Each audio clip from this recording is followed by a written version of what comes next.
नमस्कार दोस्तों, सांस्कृतिक संपत्ति चैनल में आप सबका स्वागत है।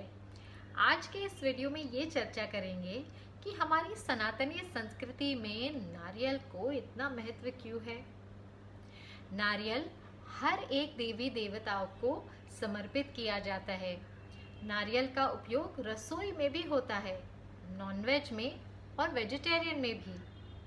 नारियल के लड्डू, मोदक और अनेक मिठाई भी बनाई जाती है। नारियल बहुत वर्सेटाइल है और नारियल का झाड़ भी वैसे ही है। उसके भी कई सारे उपयोग हैं। नारियल के पत्तों से लेके जड़ों तक हर एक हिस्से का उपयोग होता है। नारियल के पत्तों का उपयोग छत बनाने में किया जाता है। घर के आंगन में भी इसे लगाया जाता है। नारियल के स्टेम से कोकोनट टिम्बर फर्नीचर बनता है। नारियल के जड़ों का उपयोग कई आयुर्वेदिक औषधों में किया जाता है। नारियल के फल से तेल बनाते हैं, उसका दूध बनाते हैं, खाना बनाते हैं। नारियल के छिलके से रस्सी बनती है। नारियल के अंदर जो पानी होता है उसमें बहुत सारे माइक्रोन्यूट्रिएंट्स और इलेक्ट्रोलाइट्स होते हैं। गंगा जल के बाद नारियल पानी के पवित्रता की चर्चा की जाती है, क्योंकि नारियल का ये जो झाड़ होता है ये समंदर के खारे पानी के नज़दीक उगता है, लेकिन नारियल के अंदर का पानी मीठा होता है।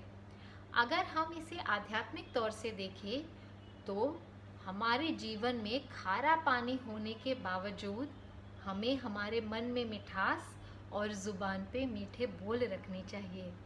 नारियल का झाड़ पत्तों से लेके जड़ों तक ये पूरी तरह से हमारी सेवा में समर्पित है।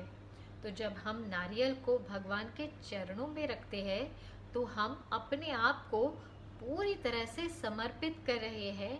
ये इसका प्रतीक है। ऐसा माना जाता है कि ऋषि विश्वामित्र ने नारियल के झाड़ को बनाया। इस झाड़ का दूसरा नाम है कल्प वृक्ष, द ट्री ऑफ हेवन। नारियल के फल का दूसरा नाम है श्रीफल, और यही वजह है कि नारियल के बिना कलश अधूरा होता है। नारियल को समृद्धि और शक्ति का प्रतीक माना जाता है। कलश का पानी प्रकृति की जीवनदायिनी क्षमता का प्रतीक है और घड़ा गर्भ का प्रतीक है। इस प्रकार ये कलश सफलता और विपुलता का प्रतीक है। आपने देखा होगा इसी कलश पे मुखौटे लगाए जाते हैं और फिर उनकी स्थापना की जाती है और भगवान समझ के उनकी पूजा की जाती है। वो इसीलिए क्योंकि संपूर्ण रूप में कलश ये देवी शक्ति को अपने अंदर समा सकता है। लेकिन अगर हम घड़े पे और कोई अन्य फल रखे तो कोई इफेक्ट नहीं आएगा।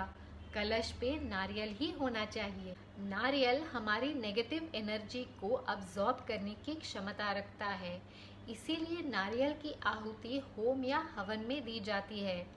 ये एक रिक्वेस्ट है कि हमारे जीवन में जो विघ्न है उसे नष्ट करने की विनती हम करते हैं। इसी कारण नारियल का उपयोग नज़र उतारने में भी किया जाता है। जब भी हम कोई नया काम शुरू करते हैं, नई गाड़ी खरीदते हैं, नया घर या किसी चीज़ का उद्घाटन करते हैं तो नारियल तोड़ा जाता है ताकि हमारे कार्य में कोई विघ्न ना आए। नारियल तुरंत नेगेटिव एनर्जी को अपने तरफ खींच लेता है। इसीलिए जब भी आप नारियल का इस्तेमाल किसी शुभ कार्य में करना चाहे तो पहले नारियल को अच्छे से पानी से धो लेना चाहिए, क्योंकि नारियल तोड़ने वाला, नारियल बेचने वाला, उनकी एनर्जी भी नारियल में समा जाती है।